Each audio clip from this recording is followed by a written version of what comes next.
Vamos a hablar de la familia Papillomaviridae, Poliomaviridae y Poxviridae. Vamos a ver los objetivos de la clase. Bueno, ustedes van a revisar este contenido siempre en los libros de referencia. Si tienen virtual el libro de la microbiología de Yawes y la microbiología médica de Murray, también consultar algunas páginas en la página web, ver ahí información. Entonces hoy con la facilidad de bajar libros de internet se puede, ¿verdad? Aunque no los tengamos a la mano. Tenemos los objetivos específicos, como el componente de virus, ustedes lo van a ver nada más teórico, ¿verdad? O sea que aquí solo es cuando hemos estado trabajando en la universidad, las clases se ve el diagnóstico, se ve todo lo concerniente, porque no hay forma de poderlos observar, ¿verdad? Entonces hay que salir del país para poderlos observar en microscopio electrónico, o por lo menos las técnicas moleculares hoy con lo del coronavirus, ¿verdad? Se detecta el genoma, aunque no lo vemos en su morfología, pero para eso están los libros y están pues las páginas web para podernos informar. Entonces hay que ver las características morfológicas y estructurales, cómo es que están constituidos los virus. Vean que en el curso han recibido bacterias, han llevado la parte inmunológica, se han visto parásitos. La vez pasada vimos hongos, hoy estamos viendo virus. Entonces van a ver que estos no se consideran que son microorganismos. Ya ustedes ya les dieron la clase de generalidades de virus. Entonces, es tan amplio esto de virología que ustedes tendrían que tener quizás más tiempo para conocer más a fondo, ¿verdad? Pero vamos a ver en esta clase, hablar siempre de los virus, reconocer los momentos del ciclo replicativo. Recuerden que un ciclo replicativo pues conlleva la utilización de la máquina de la célula hospedera, ¿verdad? Que los virus no pueden vivir fuera de la célula, ¿verdad? Entonces necesitan toda esa energía, todo el material genético para poder perpetuar la progenie y en muchos casos causar daño, ¿verdad? Ustedes saben que las enfermedades virales al final causan daño, y cuando hablemos ahora del papilomavirus, bueno, es uno de los virus, de los serotipos que voy a mencionar más adelante, son los implicados en el cáncer de cervix.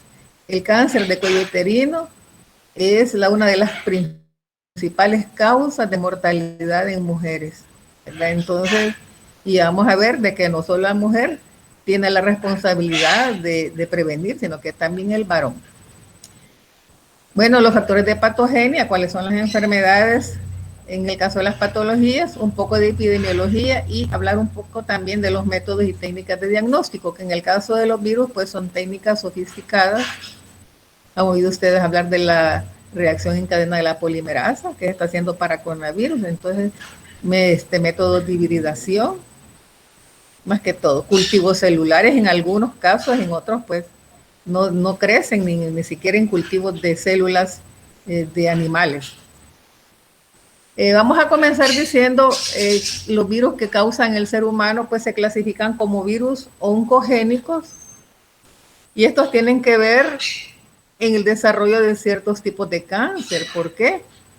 Porque en algunos casos el genoma del virus se integra al genoma de la célula hospedera, en este caso la célula eucariótica del humano, y en otras veces induce también reprime toda aquella función de la célula y la descontrola de tal manera que el tejido empieza a crecer desordenadamente.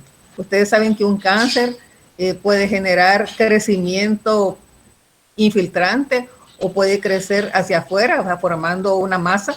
¿Por qué? Porque hay un crecimiento desordenado. Entonces los mecanismos de la célula a nivel de genoma están alterados por la presencia de un virus.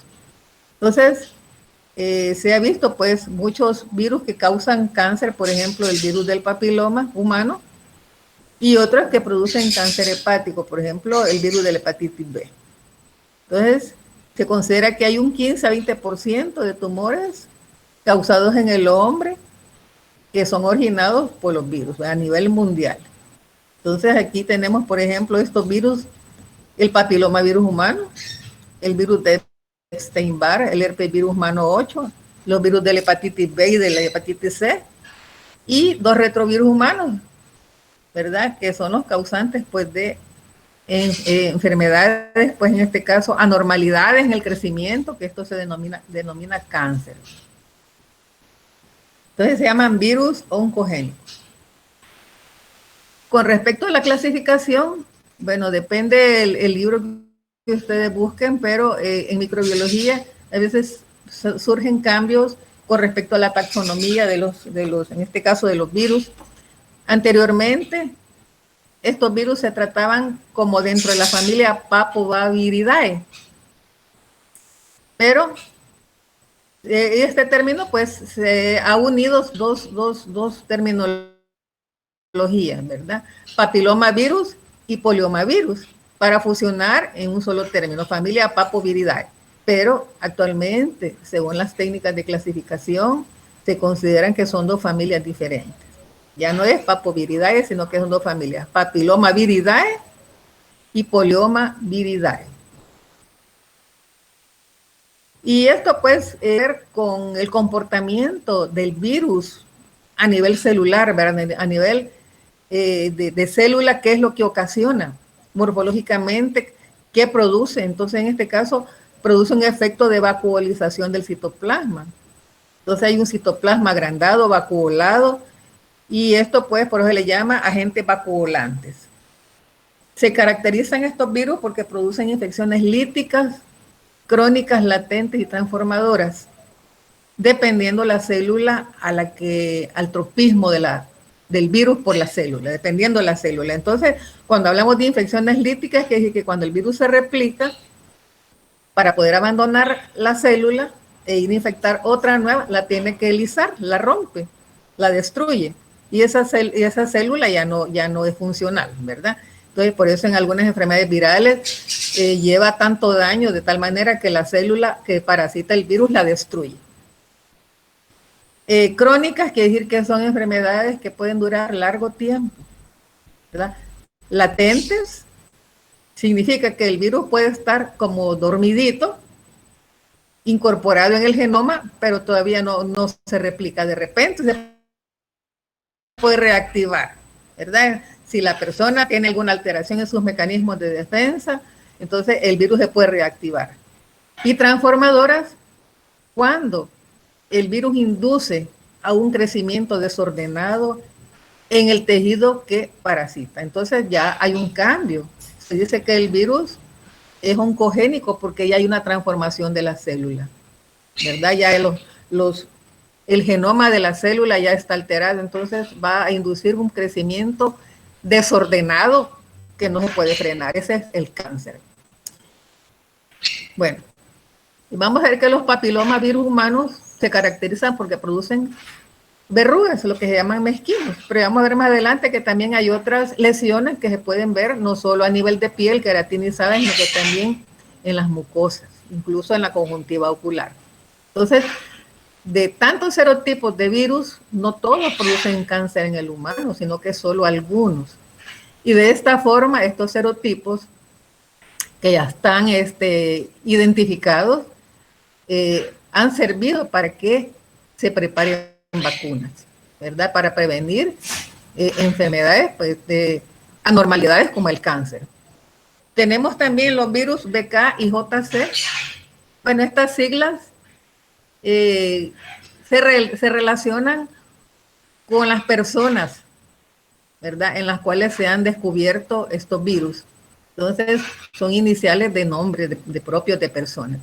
Entonces, los virus BK y JC pertenecen a otro género, que es el Poliomaviridae. Ahí se me fue una O. Es Poliomaviridae. Y suele provocar una infección asintomática. Es más, la persona Vamos a revisar esa escritura, si es una Y o una Y latina, lo voy a revisar después. Entonces, poliomaviridae pues producen infecciones asintomáticas. Quiere decir que la persona puede tener el virus, pasa mucho tiempo y llega un momento en que el virus, digamos que la persona puede recibir un trasplante de riñón o de pulmón. Entonces, el virus se puede reactivar en ese caso y puede conducir a los pederos. Entonces, estos virus poliomaviridae se asocian a nefropatías y leucoencefalopatía multifocal progresiva, que se abrevia LMP en inmunodeprimidos, lo que yo les estaba diciendo. Entonces, nefropatía pues causa daño a nivel de riñón y la leucoencefalopatía multifocal progresiva, que es un daño cerebral. Y se llama leucoencefalopatía porque únicamente ataca la sustancia blanca, no la sustancia gris. Y también se tiene otro virus, el virus simio 40, que se abrevia SB40, que como su nombre lo indica, pues fue aislado de estos animalitos, que es el prototipo de poliomavirus y se tiene para estudios. Este virus simio 40. Bueno, todos estos forman parte de esta familia. Veamos las propiedades con respecto al virus papiloma humano, HPV o VPH, pues en este caso HPV son las siglas en inglés, ¿verdad? Pero si nosotros lo traducimos al español es VPH. Tiene tropismo por epitelios pluriestratificados. Quiere decir que va a estar a nivel de estrato córneo o puede estar también a nivel de la mucosa. Entonces, este virus se va a replicar en las células basales infectadas. Ahí comienza. Ustedes, bueno, más adelante vamos a presentar unos mezquinos, unos papilomas, para que ustedes vean la estructura de la lesión pero en qué nivel se va a ubicar el virus para poder replicarse. Entonces puede persistir en las células basales infectadas, de ahí que la persona que tenga estas lesiones puede autoinocularse por el rascado, o si está con otras personas puede pasarlos. Es muy frecuente, especialmente las verrugas en los niños en la infancia, ¿verdad? El contacto con un niño enfermo pues hace fácil que se disemine a otro niño. Entonces, algunos genotipos van a integrar su genoma al ADN del núcleo de la célula del hospedero. Entonces, al alterar la presencia del genoma del virus, el genoma de la célula hospedera, entonces el ciclo celular, como les mencionaba al principio, ya no va a estar regulado, porque vean que para que digamos que los tejidos, las células, tienen un orden de desarrollo. ¿En qué momento se frena el desarrollo? Bueno, hay proteínas supresoras de ese crecimiento, represoras. Incluso hay proteínas que vigilan que la célula no vaya a estar funcionando mal y que se vaya a malignizar, se vaya a transformar, porque ahí está esa proteína, por ejemplo, la P53, está lista, ¿verdad? Para frenarla y eliminarla, ¿verdad? Incentivar mecanismos de apoptosis para que esa célula que no es funcional se pueda destruir. Pero algunos tipos de virus integran su genoma, en este caso son virus de ADN, lo que estamos viendo, lo integran al ADN de la célula parasitada, la célula eucariótica, ¿verdad? Entonces todo eso hace una transformación del ciclo celular y que conlleva ese crecimiento acelerado y desordenado a una neoplasia, ¿verdad? A una malignidad de la célula. Entonces, estos virus del papiloma se subdividen, hay muchos serotipos de acuerdo al orden que fueron identificados. Se dice que hay aproximadamente unos 200, quizás más, 200 de serotipos de virus. Cada uno categorizado con un número y ese es en el orden que han sido descubiertos. Por ejemplo, hablamos del VPH6, del VPH11, del 16, del 18, una cantidad, ¿verdad? Entonces, pero algunos que se caracterizan porque son oncogénicos. Bueno, vamos a ver que se van a agrupar según produzcan infecciones en la piel o en las mucosas, ¿verdad? Entonces, tienen tropismo algunos de ellos por producir a nivel de mucosas, otros en piel, en la piel, ¿verdad? En la capa queratinizada, o si no están asociados a epidermodisplasia verruciforme. Ese es un trastorno también que está asociado con estos virus. Ahora, cuando hablamos de papiloma, en este caso, pues la terminación OMA está asociada con tumores, ¿verdad? Claro que no todos los virus del papiloma humano tienen esa capacidad oncogénica. Entonces, se les clasifica en subgéneros y los que son clasificados como alfa papilomavirus humano están relacionados con infecciones a nivel de mucosas. Ya vamos a ver otro grupo de géneros de este virus. Entre las características principales, estos virus van a tener la capacidad de estimular la síntesis de DNA celular. Ellos codifican una cantidad de proteínas dependiendo del ciclo de crecimiento de la célula. Y vamos a ver más adelante la capa, los estratos basales, la capa de queratinocitos, cómo está conformada. Entonces el virus va adecuándose a recambio celular en ese momento, ¿verdad? Entonces, digamos que llega a la capa basal, ahí es donde se empieza a replicar, ¿verdad? Pero ahí se queda. Entonces, a medida que la célula eucariótica va evolucionando, va creciendo, el virus también va introduciendo sus mecanismos de crecimiento, de tal manera que cuando el virus ya está integrado, ya con su cápside y todo listo para salir, ya la célula ya está completamente diferenciada. La célula eucariótica está diferenciada, entonces el virus aprovecha como que la célula va a empezar este paso como a replicarse, el virus está ahí pendiente con sus proteínas a ver cuál es el paso que sigue. Se va adaptando al crecimiento celular también. Entonces hay una gama de hospedadores y un tropismo, histicotropismo, que es predilección por la célula a la que va a llegar, ¿verdad? Y está limitado en este caso. Entonces, hemos hablado que algunos serotipos, algunos tipos de papilomavirus humanos son importantes agentes causales de cáncer, principalmente el cérvico uterino. Y en este caso, pues, las oncoproteínas del virus, ¿verdad? Porque el virus tiene esa capacidad, ¿verdad? De regular la función de la célula eucariótica, interactúan con las proteínas supresoras de tumores celulares. Recordemos que la célula eucariótica en el humano hay estructuras a nivel celular, hay proteínas que regulan toda la función, ¿verdad? Entonces, hay proteínas supresoras de tumores, por ejemplo, la P53, pero el virus tiene capacidad también de inhibir esta proteína. Entonces, se apodera pues de la célula completamente y la hace cambiar todo su mecanismo de crecimiento. Bueno, con respecto a la clasificación, esta es una familia grande de virus, la familia Papillomaviridae. Se divide en 16 géneros. Ahora, de los cuales todos estos contienen estos géneros, ¿verdad? Alfa papilomavirus, beta papilomavirus, gamma papilomavirus, mupa papilomavirus y nupa papilomavirus, como que es trabalengua. Entonces, estos géneros son los que están involucrados, ¿verdad? En estas, como les dijera, anomalías que producen, ¿verdad? De todos esos géneros, no todos son los que van a producir daño a nivel de estos tejidos. Entonces, el alfa papilomavirus había mencionado que es el que produce los papilomas a nivel de las membranas mucosas. Ahora,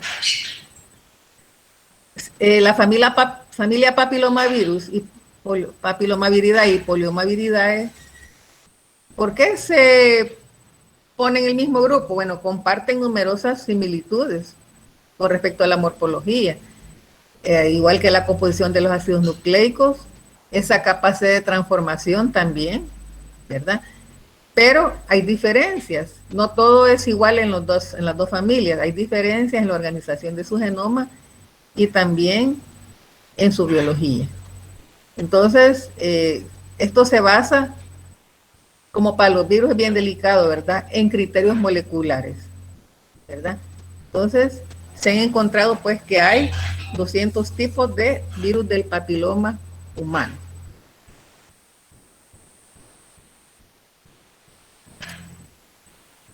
Ahora, similitudes es que los dos son pequeños, pero el papilomavirus es un poco más grande que el poliomavirus, ¿verdad? No tienen envoltura, los dos tienen cápside icosaédrica, o sea que tiene 20 caras la cápside. Estos son virus de DNA de doble cadena, y circular, cerrado. Entonces, circular bicatenario quiere decir de doble cadena. Ahora, estos virus tienen la capacidad de codificar proteínas que estimulan la proliferación celular. ¿De quién? De la célula hospedera, porque les conviene que la célula esté siempre apta, con todas las facilidades para replicación de su progenie. Entonces, también tienden a inducir transformación oncogénica, quiere decir que inducen tumores en células no permisivas, ¿verdad? Entonces, en la de arriba, cuando codifican proteínas que estimulan la proliferación celular, el virus estimula que la célula que lo está alojando, ¿verdad? Esté en crecimiento. Eso le favorece al virus. Entonces, aquí hablamos de una transformación, de un crecimiento permisivo, o sea que la célula hospedera le permite al virus, le facilita todos aquellos componentes que el virus necesita para crecer. Entonces, ese es un crecimiento permisivo. Pero ¿qué pasa cuando el crecimiento no es permisivo? Entonces, el virus lo que puede inducir es una transformación oncogénica, ¿verdad? Oncogénica.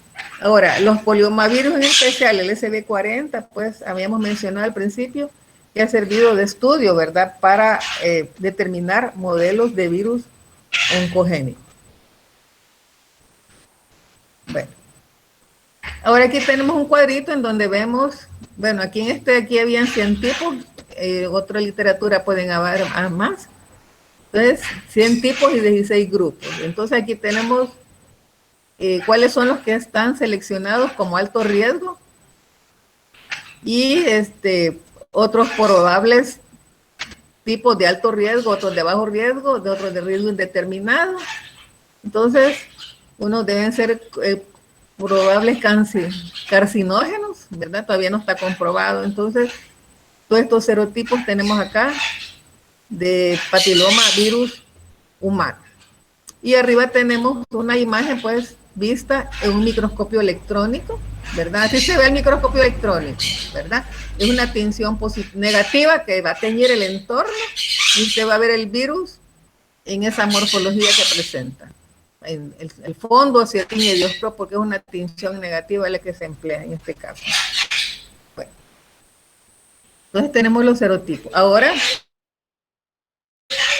acá unos ejemplos de enfermedades de verrugas. Por ejemplo, hay a nivel cutáneo, ¿verdad? En la capa córnea, en la capa queratinizada de la piel. Por ejemplo, estas verrugas en la mano, en el dedo. Y tenemos también estos papilomas orales, ¿verdad? Debajo de la lengua vemos, ¿verdad? Entonces, todos estos se le llama corrientemente verrugas a las que están más que todo en la piel, ¿verdad? En las manos, ¿verdad? En los pies, son verrugas, ¿verdad? Entonces, es fácil, pues, que se puedan observar en algunas personas cuando están en las manos, ¿verdad? No así en la boca, ¿verdad? Y mucho menos cuando están a nivel anogenital, ¿verdad? Entonces no se pueden observar. Entonces, se caracterizan pues por esa forma que tienen. Ahora, con respecto a la morfología del virus del papiloma humano, el virión tiene 55 nanómetros de diámetro. Es más grande que el virus poliomavirus. Y la composición tiene un 90% de proteínas y tiene material genético. DNA.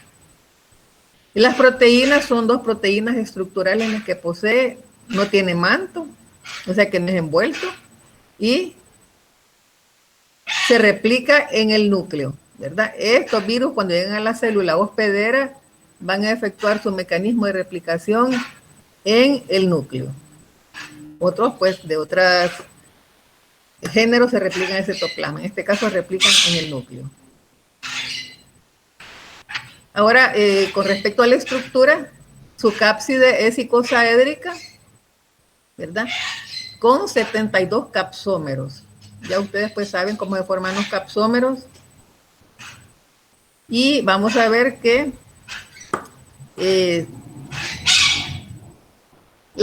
cuando se ve, hay una microfotografía por ahí que tiene los capsómeros que tienen forma de estrella, ¿verdad? Esa es otra forma que se puede ver con otra técnica. 72 capsómeros, ya ustedes, esta es la microfotografía que les decía, ¿verdad? Electrónica. Que los capsómeros, si se ven, tienen forma de estrella y la cápside se le ven esos surcos, ¿verdad? Bueno. Con respecto al DNA, ya habíamos mencionado que es un DNA de doble cadena, circular, ¿verdad? De doble hebra. Muy bien, aquí tenemos el ejemplo de los tipos de DNA que pueden existir. Con el caso del papilomavirus, como tenemos acá en la imagen, el circular de doble cadena, de doble hebra, material genético. Ahora, los virus van a utilizar el material genético también de la célula hospedera para poder fabricar su RNA mensajero que le va a ayudar a sintetizar las proteínas, porque los virus están compuestos de proteínas, ¿verdad? Un 90% de proteínas.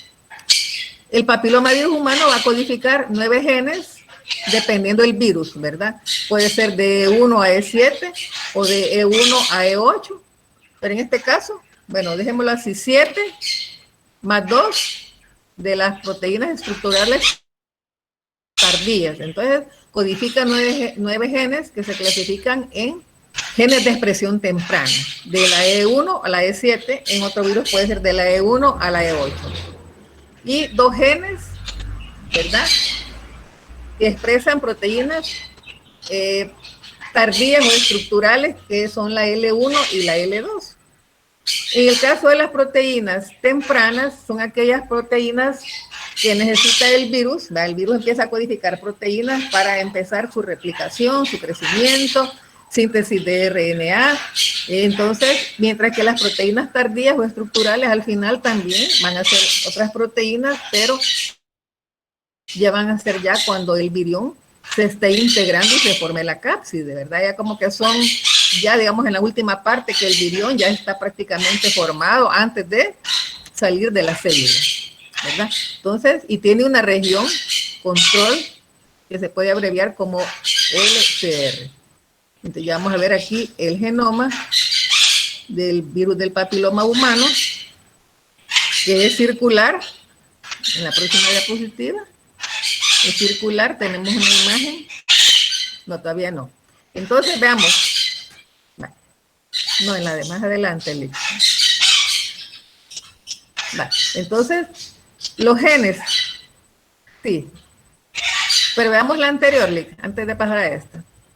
Entonces, los genes del E1 al E7 que van a codificar proteínas de la fase temprana, quiere decir que van a mediar, a producir proteínas para la regulación, replicación y transcripción del ADN viral, ¿verdad? Entonces, empieza el virus a trabajar. Y los productos de los genes E6 y E7, ¿verdad? Van a producir inducción, inmortalización y transformación celular. Vean que cada proteína tiene una función. Y las proteínas tardías, las regiones tardías van a codificar proteínas, ¿verdad?, para completar la estructura del virión, ¿verdad? Son proteínas estructurales. Entonces ya vamos a ver aquí en esta diapositiva cómo es que están formadas, organizados el genoma. Entonces vean ustedes, aquí está la imagen circular, ¿verdad? Este es el material genético circular. Y vean cómo están conformadas cada una de las proteínas, cada uno de los genes, perdón. Entonces, las proteínas transformantes, dijimos la E6, esta sería la de replicación y transcripción, son genes, ¿verdad? De la replicación temprana, ¿verdad? Entonces, las de la L2 y la L1, ¿verdad? Son genes que van a expresar proteínas de la fase tardía, o sea que ya cuando se vaya formando la cápside, la proteína principal de la cápside. Y el LCR, que es la proteína reguladora, ¿verdad? Entonces, este es el genoma. Entonces, ¿cómo es que va a iniciar? Abajo tenemos un esquema pequeñito, un dibujito peque'ñito que va a empezar. En el origen va a empezar la replicación a nivel el extremo 5'. Ahí empieza la replicación del DNA a nivel de 5' en el esquema inferior, que son las dos hélices del material DNA, del material genético. Entonces, así como está conformado, pues las proteínas transformantes, la E5, la E1, la E2, que son de la fase temprana, y las L1 y L2 de la fase tardía. Ya ustedes ya saben en qué momento se habla de fase temprana y fase tardía. ¿Cómo es que el virus pues ordena todo ese procedimiento? Igual, aquí tenemos lo mismo, ¿verdad? Este es un poco más amplio, ¿verdad? La replicación del ADN viral, la expresión genética, el ensamblaje, la liberación de los viriones, ya es lo último. El transporte de la vesícula de la liberación. Entonces, este ya es un poco más amplio, ¿verdad? Que nos está, pues, completando el cuadro anterior. Ahora, con respecto a la replicación viral, hay papilomavirus humanos que van a actuar a nivel de mucosa y otros a nivel cutáneo. Entonces, el tropismo para los papilomavirus humanos son piel y mucosa, ¿verdad? ¿Por qué estos dos tejidos y no otros? Pues porque ahí están los receptores, ¿verdad? Ahí están los receptores para que los componentes virales se vayan a unir. Primero llegan, se adhieren y después penetran. Entonces, cuando se está replicando el virus, es posible encontrar ácido nucleico en las células troncales basales, en el estrato basal, ¿verdad?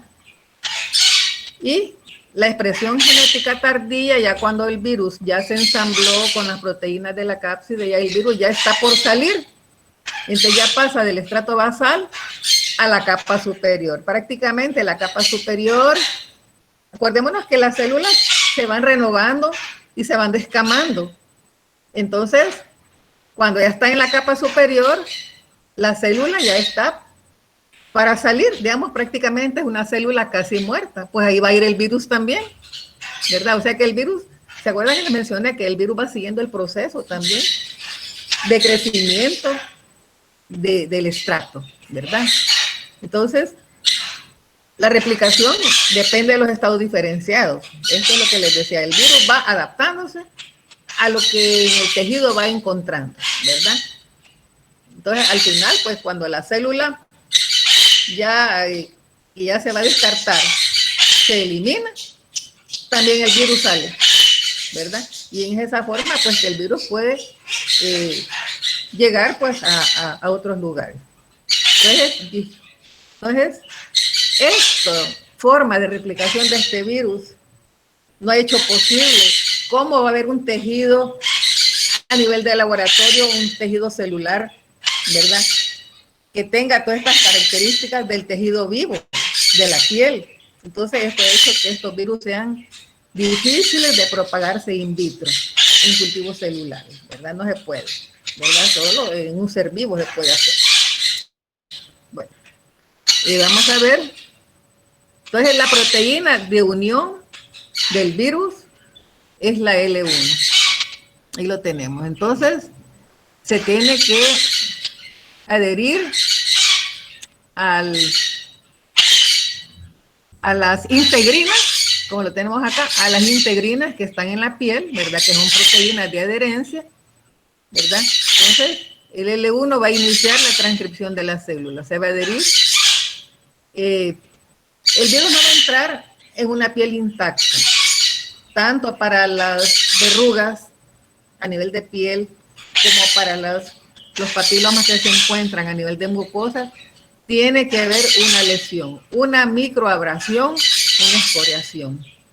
Si es a nivel vaginal, tiene que haber un microtrauma, ¿verdad? Una microabrasión para que pueda penetrar el virus del papiloma humano, ¿verdad? Si es a nivel de piel, también tiene que haber una laceración. Entonces, va a penetrar a través de una escoriación, ¿verdad? Entonces, también la polimerasa de la célula hospedadora le va a ayudar, pues, al virus a su integración. Entonces, ¿qué ocurre? Cuando el virus se va a formar la lesión típica, ¿verdad? ¿Por qué? Porque hay engrosamiento del estrato espinoso, ¿verdad? A nivel de piel y de la capa celular basal. Entonces, aquí se va a formar, como el crecimiento del virus va a producir un engrosamiento. ¿Por qué? Porque estimula a que el tejido crezca.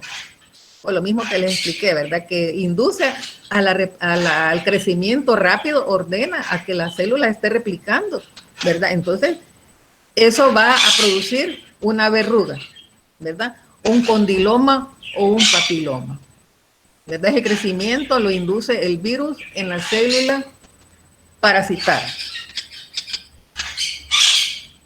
Bueno, entonces, vamos a ver, aquí tenemos las diferentes lesiones. Papilomas cutáneos, ¿verdad? Sobresalen, ¿verdad? De la superficie. Pueden haber papilomas orales también, papilomas laríngeos. Estas son verrugas genitales, ¿verdad? Y los condilomas, que ya son masas.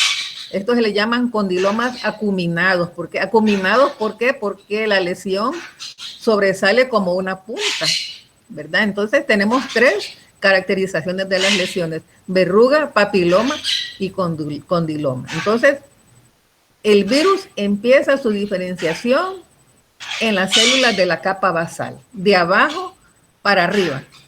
Cuando ya están estas lesiones salientes, ya el tejido creció, ¿verdad? Por la inducción del virus. Entonces ya el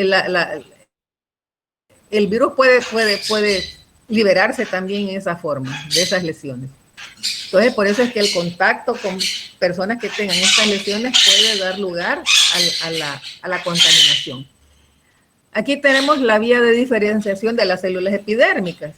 Entonces, venimos en orden, ¿verdad? La célula basal, en donde empieza a multiplicar, ¿verdad? Meiosis.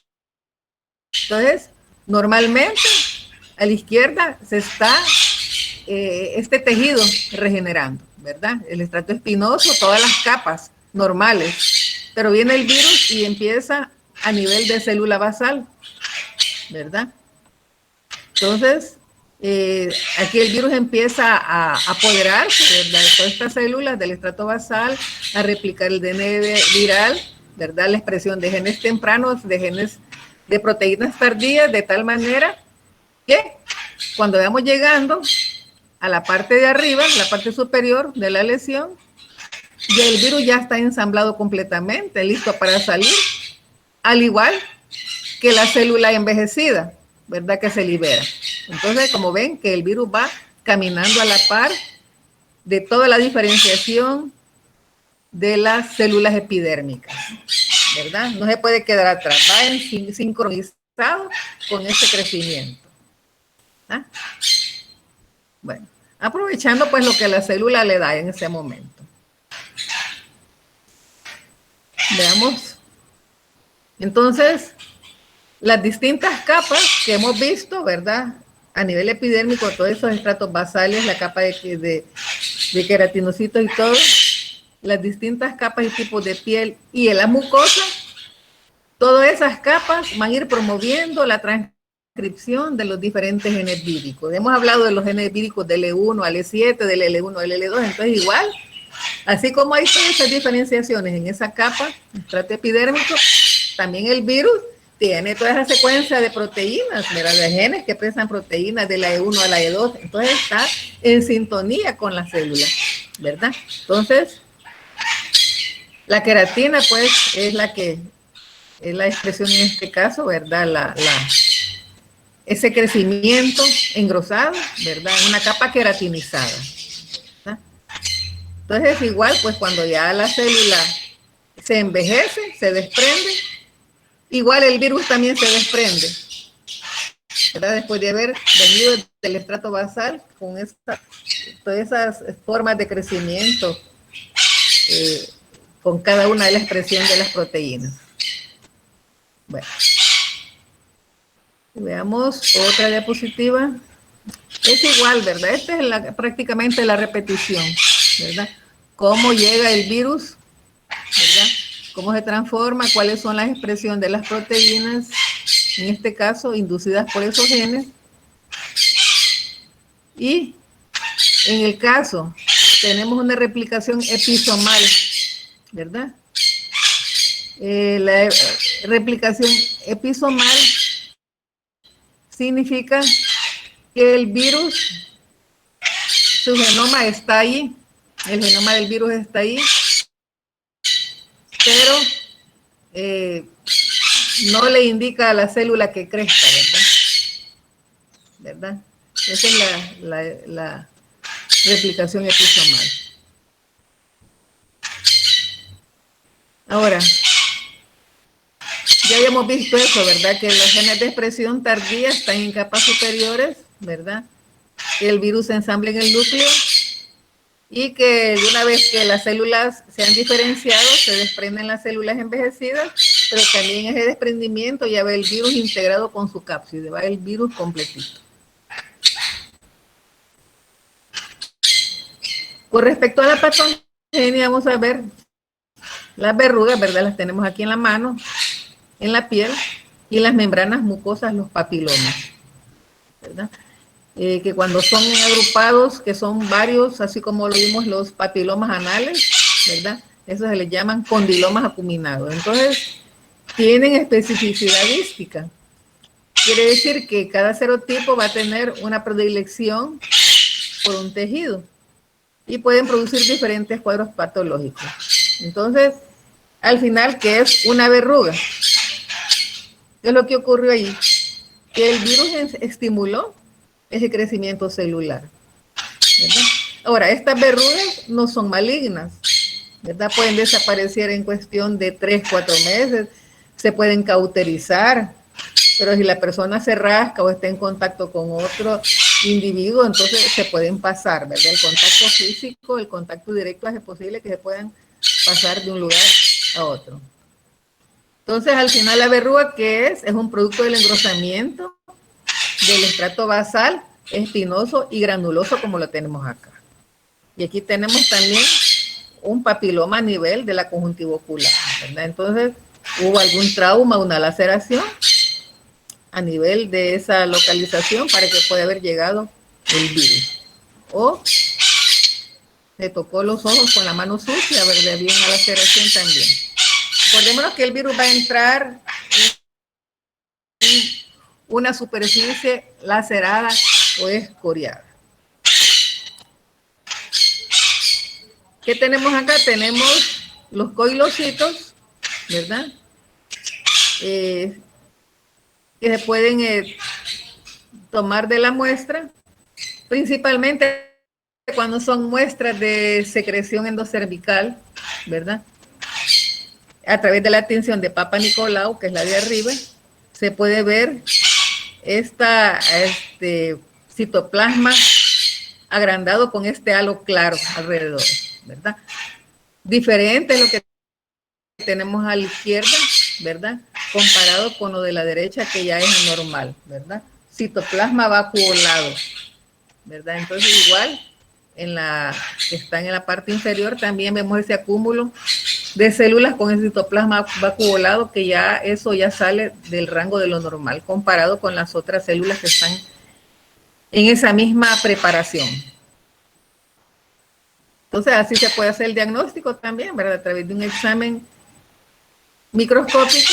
Entonces, ¿qué son los coilocitos? En algunos libros pueden encontrar con K. Coilocitos quiere decir citoplasma vacuolado. Eso quiere decir. Entonces, ¿qué son? Son queratinocitos hipertrofiados, agrandados, degenerados con un citoplasma irregular y con un halo transparente, cubriendo los núcleos arrugados, como lo vemos en la diapositiva. Entonces, les mencionaba que estas verrugas pueden desaparecer de 3 a 4 meses. En algunos casos puede haber remisión espontánea, o sea que de repente desaparecieron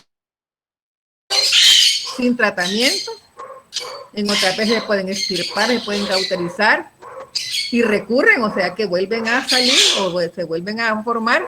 Y aquí vemos que la respuesta inmune innata y la celular son bien importantes, tanto los anticuerpos con la respuesta inmune celular, ¿verdad? Los macrófagos, los linfocitos, son importantes para... Entonces, ¿qué significa que una persona pueda padecer con mucha frecuencia de esto? Entonces puede ser que sus trastornos de sus mecanismos de respuesta, que sus mecanismos de respuesta inmune estén alterados, que hay un trastorno de ese nivel. Además que el virus tiene la capacidad de suprimir la respuesta inmune, ¿verdad? El mismo virus tiene esa capacidad, ¿verdad?, de disminuir los mecanismos de defensa. ¿Y por qué en este caso? El virus tiene esa capacidad de suprimir la respuesta inmune primeramente por la baja expresión de antígenos. Imagínense a dónde que está el virus, está en el estrato basal. No hay irrigación, ¿verdad? Las que pueden presentar antígenos son las células de Langerhans, ¿verdad? Las células dendríticas. Entonces, células de Langerhans. Entonces, hay baja expresión de antígenos por el lugar en donde se localiza el virus. Está en el estrato basal, ¿verdad? Entonces, está alejado de la circulación. Entonces, no hay una presentación de un antígeno en ese caso, ¿verdad? Entonces, está también en ese queratinocito, que es una localización privilegiada, ¿verdad? Entonces, no hay mucha, como les dijera, contacto de ese virus por las células diferenciadas de la piel, ¿va? Que hoy está aquí, más allá está allá, otras están en el trato espinoso, en el otro granuloso. Entonces se necesita que exista una respuesta inflamatoria. Ustedes saben que los mecanismos de inflamación son muy importantes, ¿verdad? La inflamación en grado bajo es beneficiosa, pero es una inflamación que perdura meses, no, eso es patológico. Entonces, la respuesta inflamatoria puede activar una respuesta citolítica, ¿verdad? Los mecanismos de inflamación llevan neutrófilos, llevan factor del complemento, llevan otras componentes de la respuesta inmune. Entonces, eso puede dañar el tejido y liberar del virus, pero en este caso no hay un mecanismo de esta naturaleza. Ahora, en personas inmunodeprimidas puede haber recurrencia, ¿verdad? Porque ellos tienen su sistema inmunológico alterado. Y en el caso del virus del papiloma humano 16 es de alto riesgo, ¿verdad? Entonces, cuando hablamos del carcinoma a nivel de endocervix, se dice de que las células a ese nivel tienen integrado el ADN del virus del papiloma humano. O sea que llegó y se integró.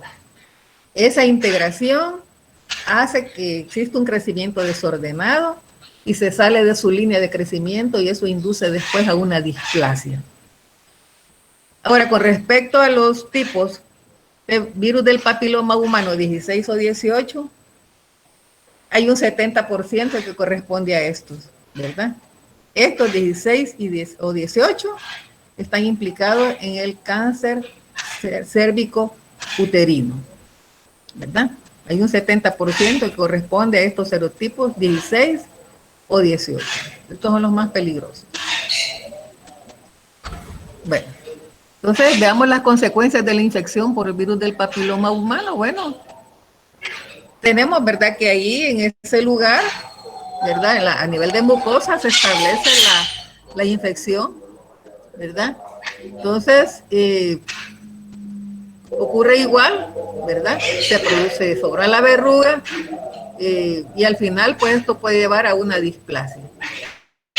Entonces, esto se puede prevenir haciéndose la citología, llevando los controles, y se dice que es necesario para que las niñas se vacunen y los varones también, ya lo vamos a ver más adelante por qué. Entonces, la consecuencia de la infección por virus del papiloma humano es eso, va, el cáncer cérvico uterino, que si se detecta a tiempo, se puede curar.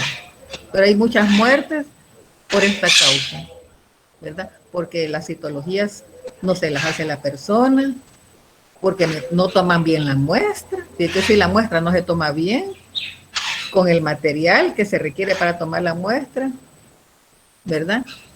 Puede ser, ¿verdad? Que esté el virus del papiloma y no se detecte. ¿Verdad? Con esa anormalidad, lo que se ve no es el virus en la prueba de citología, sino que se ve la anormalidad de las células, ¿verdad?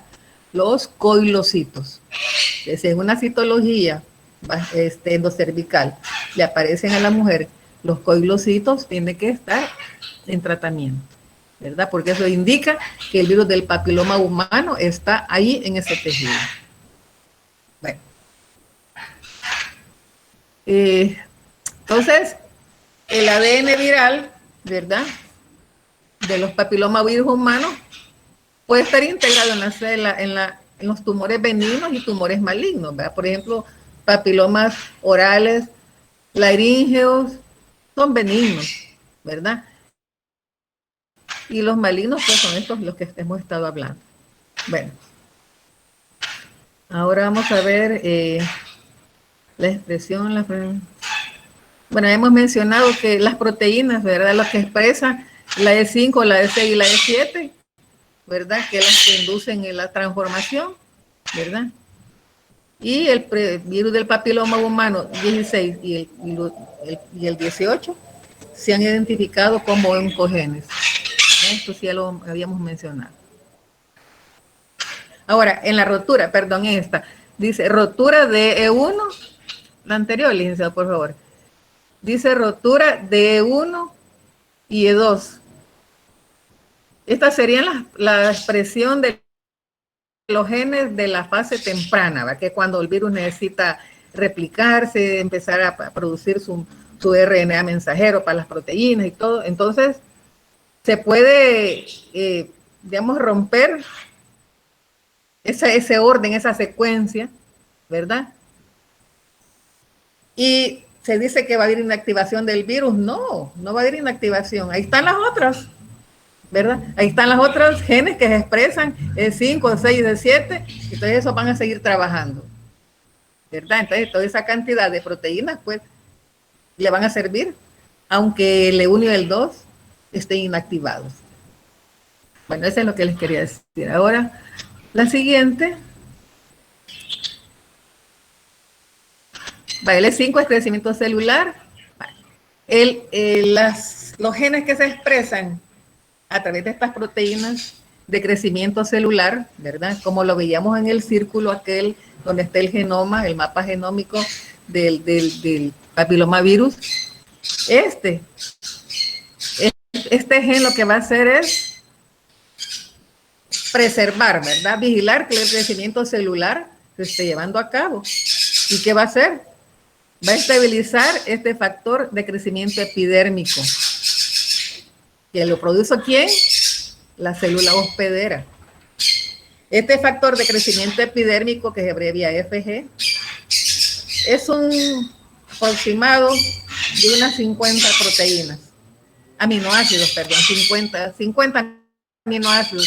Si me equivoco el número, bueno, pero son 50 aminoácidos. Y ustedes saben que los aminoácidos sirven pues para la síntesis de proteínas. Entonces, estos 50 aminoácidos provee este factor de crecimiento epidérmico, pero ¿quién lo produce? La célula en donde el virus está parasitando. Entonces vemos que lo producen las glándulas salivales, lo producen las células duodenales, creo que los fibroblastos y otro tipo de células. Entonces, Este gen que expresa esta proteína E5 es para cuidar que el crecimiento de la célula donde está el virus se esté llevando a cabo en perfectas condiciones, ¿verdad? Entonces va a estabilizar este factor de crecimiento epidérmico. Y habíamos mencionado que el E6 y el E7, bueno, tienen que ver con la formación de tumores, pero ¿qué hacen estos genes de este virus? Van a inactivar a las proteínas que suprimen la transformación anómala. La célula tiene estas proteínas, por ejemplo, la P53 y la P es proteína, ¿va? Y P105 del gen del retinoblastoma, ¿verdad? Retinoblastoma es un tumor a nivel ocular. Entonces ahí se descubrió este gen, ¿verdad? Entonces, estas proteínas P53 y P105 cuidan de que la célula eucariótica no se vaya a disparar y vaya a empezar a trabajar erróneamente para inducir una displasia. Pero ¿qué hacen las proteínas del virus, la E6 y la E7? Las proteínas que se expresan a través de estos genes van a inactivar estas proteínas supresoras de transformación del crecimiento celular. Y al suprimir estas proteínas que regulan el crecimiento, que evitan mutaciones, que evitan que el material genético se distorsione y empiece a trabajar en una célula que no es normal, entonces vienen estas proteínas preexpresadas en estos genes E6 y E7 y reprimen, las aniquilan a estas proteínas que tiene la célula para que verificar que no va a haber una transformación maligna, ¿verdad? Entonces la E6 se va a unir a la proteína 53 y la inactiva, y el E7 va a inactivar a la proteína del retinoblastoma. Entonces, ¿cómo queda la célula? Queda a la deriva, ya no hay proteínas que la protejan de una transformación maligna, ¿verdad? Entonces, ¿qué pasa? Cuando se inactiva la proteína P53, la célula queda vulnerable y entonces ahí está dirigida a que se forme una neoplasia, una transformación maligna. Bueno, vean todo lo que hacen estas proteínas, ¿verdad? Con respecto a la epidemiología, vamos a ver que la cápside es resistente a la inactivación, ¿verdad? Vamos a ver que esto también, la difusión asintomática, ¿verdad? Digamos, la persona puede tener el virus y cuando es asintomático no sabe que tiene ese virus y lo está diseminando, ¿verdad? Puede ser por contacto directo, puede ser a través de artículos como fomites, toallas, ¿verdad? Muebles, artículos personales o el contacto directo, ¿verdad? Dijimos que tiene necesariamente que haber una escoriación, una laceración, una zona de entrada en esa mucosa en la piel para que el virus pueda penetrar, ¿verdad? Entonces, igual en las relaciones sexuales hay pequeñas escoriaciones, por ahí puede entrar, ¿verdad? Y también durante el parto vaginal, ¿verdad? Se puede contaminar el niño, ¿verdad? Que nace una madre que tiene papilomavirus humano. Y aquí tenemos un niño pues con unas lesiones a nivel de la mejilla. Ahora, las verrugas son comunes, ¿verdad? No crean que porque le ven un mezquino a alguien ya no le vamos a hablar, ¿verdad? Son comunes, ¿verdad? Tienen que ver con muchos factores, ¿verdad? Ya vimos el contacto directo, puede ser que la persona tenga alguna condición que sus mecanismos de defensa están bajos, no tanto como llegar a SIDA, ¿verdad? Tampoco. Entonces, pueden ser comunes en niños y adultos jóvenes, pues niños con papilomas orales, que cualquiera podría pensar, ¿y este niño qué andaba haciendo? No, esa es otra cosa, ¿verdad? Se pueden contaminar papilomas laringeos que pueden ser adquiridos. Si los niños son pequeñitos, son recién nacidos y va evolucionando el niño, entonces si se le ven papilomas laringeos, eso los obtuvo durante el nacimiento, ¿verdad? Durante el parto que es vaginal. Ahora, estos papilomas laringeos pueden producir la muerte no por carcinoma, no por degeneración maligna del tejido, sino que pueden crecer y obstruir y el niño puede morir asfixiado. Esa es la causa. Entonces, lo mejor pues poner en tratamiento al niño para que sean cauterizados o eliminados estas lesiones. Entonces, ahora, las enfermedades por virus del papiloma humano se considera que es una enfermedad de transmisión sexual a nivel mundial. Mundial. Y veamos que solo en Estados Unidos habían 20,000 infectados. Yo creo que me equivoqué aquí. Vamos a revisar este dato. No creo que sean 20,000 infectados. Si el coronavirus lleva no sé cuántos miles más. Entonces, vamos a ver. Pero sí, el papilomavirus humano es mundial y hay una cantidad de personas que lo tienen. Si no, no hubiese cáncer de endocérvix en las mujeres, muchas muertes de mujeres por este virus, ¿verdad? Y vean que está involucrado este virus del papiloma humano en el 99.7% de neoplasias cervicales. ¿Qué es neoplasia? Cáncer. Displasia es un tejido anormal que puede evolucionar a un tejido maligno que es la neoplasia. Y ya habíamos mencionado, grábense estos serotipos, el 16 y el 18, son los que están más involucrados en un 70% en estos casos. Y tenemos una verruga plantar. Estas son verrugas planas, ¿verdad? Como dicen que cuando la persona camina, las verrugas las va aplanando, vamos a llamar verrugas plantar. Y tenemos las verrugas a nivel de la mano. Como comúnmente los conocemos como mezquinos, ¿verdad? Así se conoce en el lenguaje popular. Ahora tenemos otros serotipos que son el virus papiloma humano tipo 6 y el 11. Estos son de bajo riesgo, quiere decir que estos no son de transformación maligna, ¿verdad? No inducen la transformación maligna del tejido, ¿verdad? Y cuando veíamos al principio de las lesiones, los condilomas acuminados son esas lesiones en la mucosa que tienen como una saliente, ¿verdad? Ya tienen como una proyección de la superficie, ¿verdad? Entonces, estos tenemos en la boca, vean en el labio condilomas acuminados y acá en la vulva. Ahí están enseñados con flechitas. Y los papilomas bucales, tan grandes como el que está bajo la lengua y el otro que está en el labio. Entonces vean, pues la dentadura es un niño, ¿verdad? Un papiloma bucal. Y también hay papilomas laringeos porque están un poco más adentro de la mucosa, de la boca.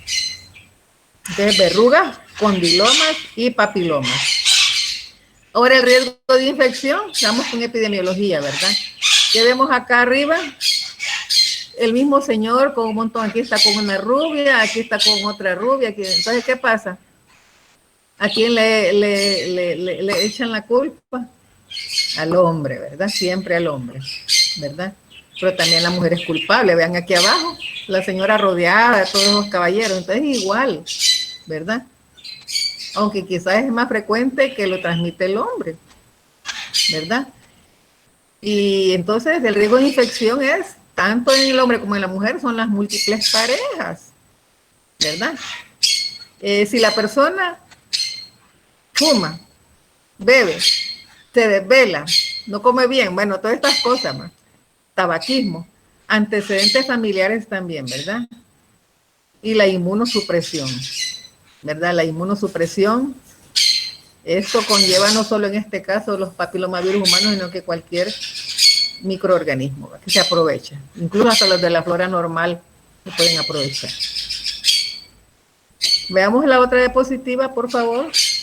Vaya, las enfermedades, ya habíamos hablado de las verrugas, que son las que están a nivel de piel, aquí en la mano, en el pie también, ¿verdad? Aquí en el párpado, ¿verdad? Es un niño, ¿verdad? Entonces, se dan a nivel de la infancia o el inicio de la adolescencia, son muy frecuentes, ¿verdad?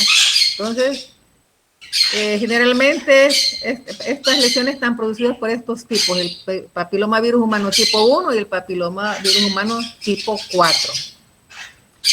Y el periodo de incubación es de 3 a 4 meses. Quiere decir que si la persona tuvo contacto en el mes de enero con alguien que tenía una verruga, ya tipo como en abril, ¿verdad?